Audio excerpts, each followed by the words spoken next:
Welcome to another edition of the Noles Podcast. I am your host, Gregory McCoy.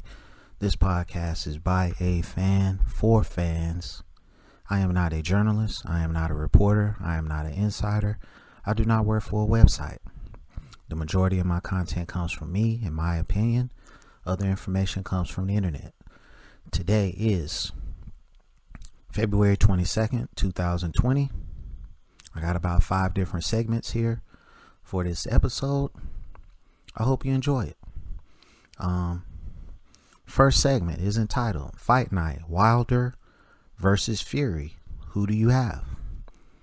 I said this in an earlier episode. Fury is the better boxer. Wilder is the better fighter.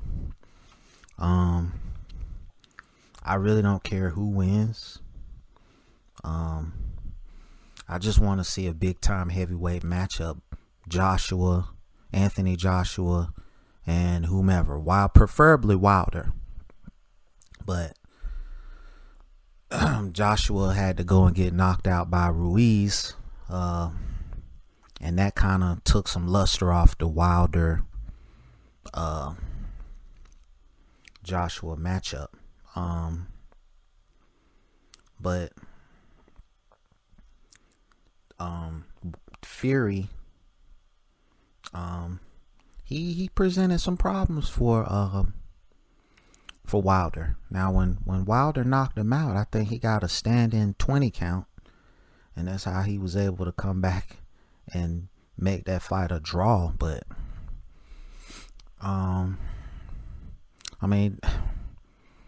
Tyson Fury is the more technical fighter, and Wilder throws bombs. That's pretty much it. This isn't going to be like a scientific, the sweet science of boxing type of fight. This is going to be, Wilder's going to try to knock this guy out. And, it is what it is, man.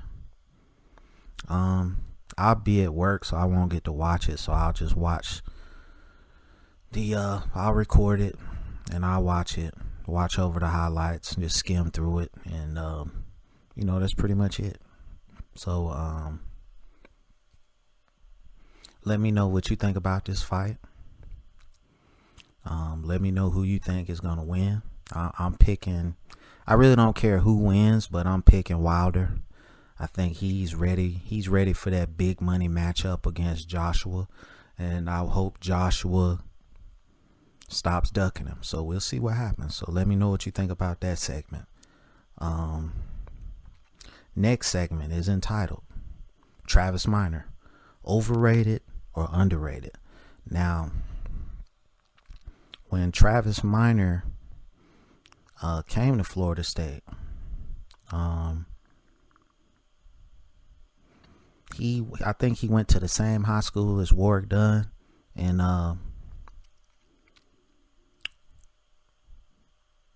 no, he broke all of Warrick Dunn is from New Orleans. Travis Minor is from Baton Rouge, I think. Let's see here. No, he is from New Orleans. Okay. Travis Minor is from New Orleans also. All right.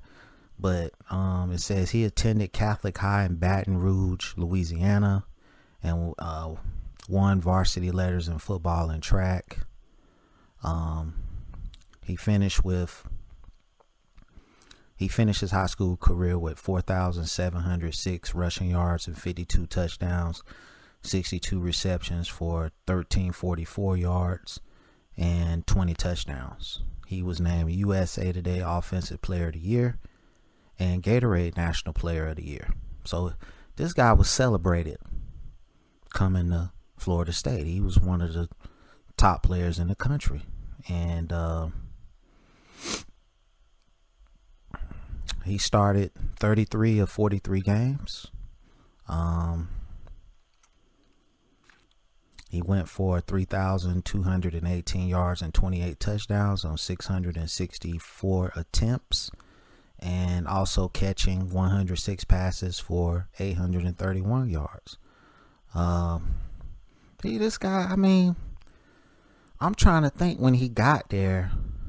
Let's see.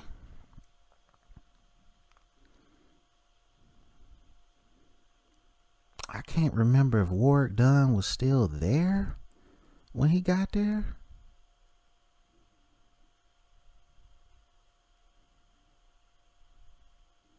Right, that's what I was saying. That's what I was saying at the top of this segment. I'm sitting here reading it. Warrick Dunn and Travis Minor went to the same high school, and I think Travis Minor broke all of Warrick Dunn's rushing records. So yeah, I heard somebody on TV say that before. He is number 4 all time. Dalvin Cook is number 1, then Warrick Dunn, then Greg Allen, and then Travis Minor. Man,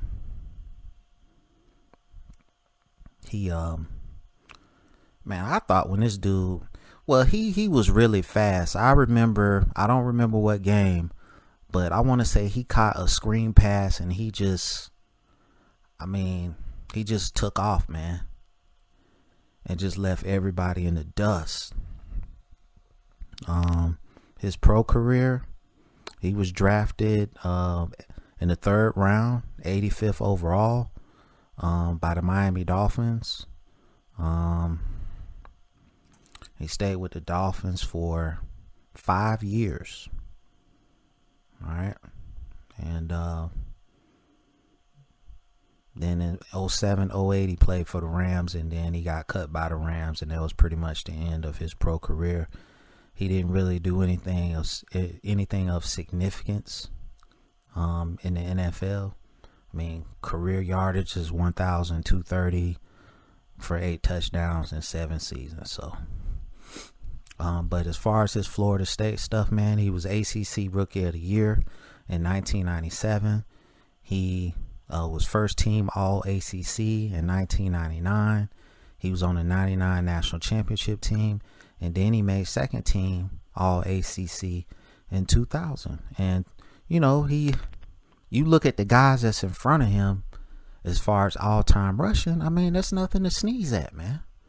You got two of the, Warrick Dunn has almost 11,000 career rushing yards in the NFL. And Dalvin Cook is off to a great start in his NFL career, and Greg Allen ran a 4.28. So, hey, man,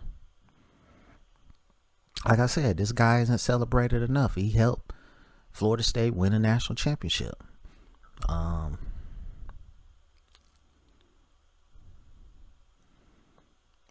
of my favorite players. So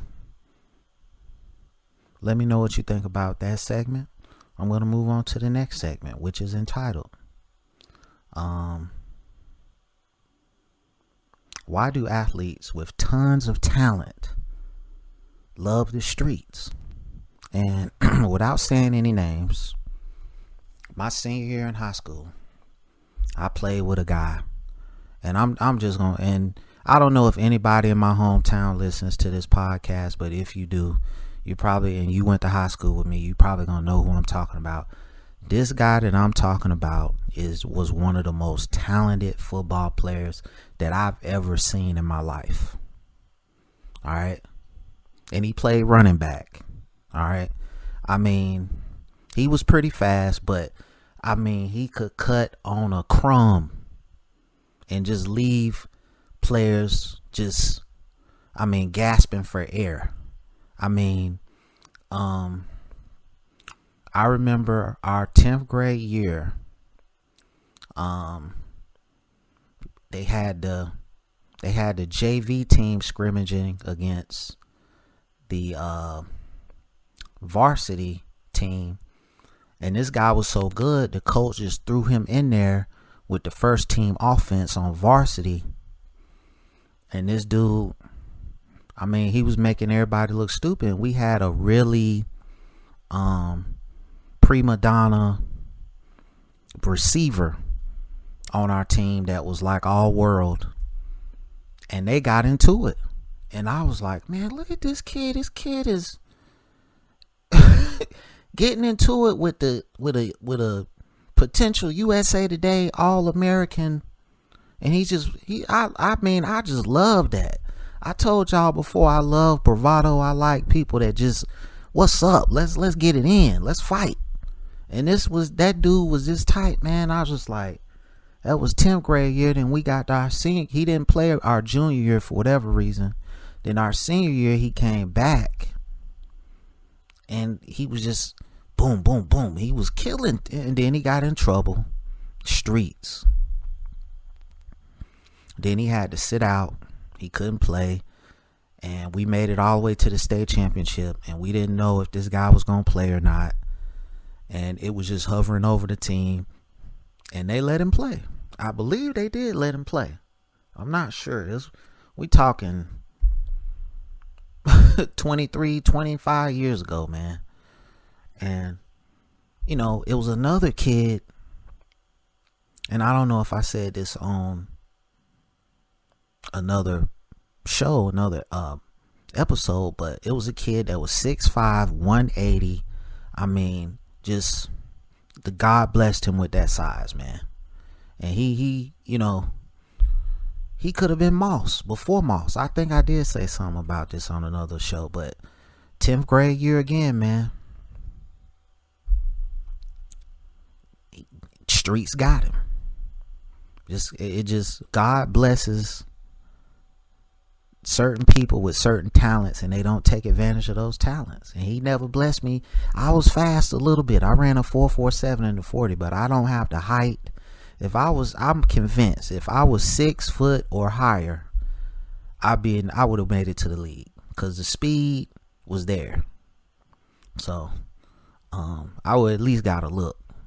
I'm convinced of that. But I wasn't in the streets. I was in the video games and girls. That was my thing in high school. So anyway, let me know what you think about that segment, man. Moving on to the next segment. Why do I love video games? In particular, sports video games. I grew up playing Tecmo Bowl. So that should tell you how old I am. I mean, Walter Payton was the guy. Okay, everybody wanted to play with the Bears.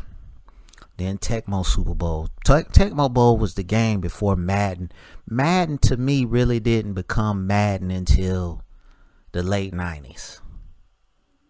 That's what I want to say. I want to say the real first Madden that really took off was the one on PlayStation 2 when you could play online. And I want to say that Marshall Faulk was on the cover. And I know there's plenty of guys out there that was playing Madden when it first came out. I really didn't become a Madden guy until I want to say when Marshall Faulk was on the cover. I had played it on Sega Genesis. I had played it on Super Nintendo, but I really wasn't a diehard Madden fan until the one Marshall Faulk was on the cover. And then I was always into college football, which started off as Bill Walsh football. Then it morphed into NCAA. That was the game that I was on because you had more teams. You could create your team. That's what I was into. I didn't really get into Madden until 1999. I like role-playing games. It was this game on PS4 called Infamous Second Son. One of my favorite games all time. I'm a big-time Mario Brothers fan. So video games was an escape. It was a stress reliever. And it's really helped me out my whole life. So